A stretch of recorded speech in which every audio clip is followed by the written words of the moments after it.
Sorry, it's my first day. Sorry, everybody. With an internal pressure of 80 psi, adding heat to a champagne bottle may make it more likely to shoot for the moon.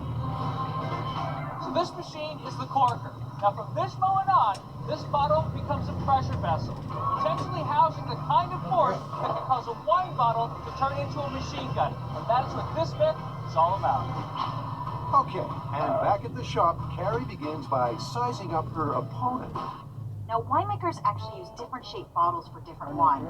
You can tell that you have a Riesling because it has slender shoulders. A Burgundy is a little bit fatter at the bottom.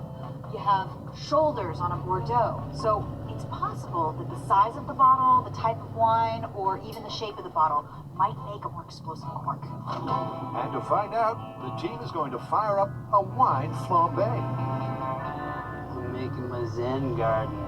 to see if any bottle can shoot its cork the mythical 100 feet. And here's how. So for our bottle Olympics, we're going to have a flame off. We're going to put each different type of wine in this holder right here, turn up the flame, and compare the results. And first up is a room temperature Bordeaux. Here we go. With the team safely behind the blast shields, now the waiting begins. Now, this could be my favorite way to open up a bottle of wine. Remember, the corks in the myth supposedly flew 100 feet. Right now I call we are at 50 seconds. But how far will the Bordeaux blow?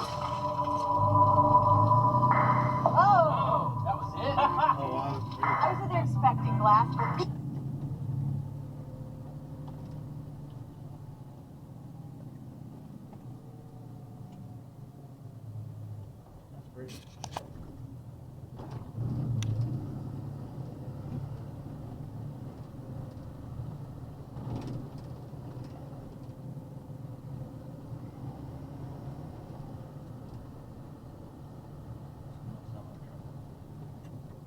That's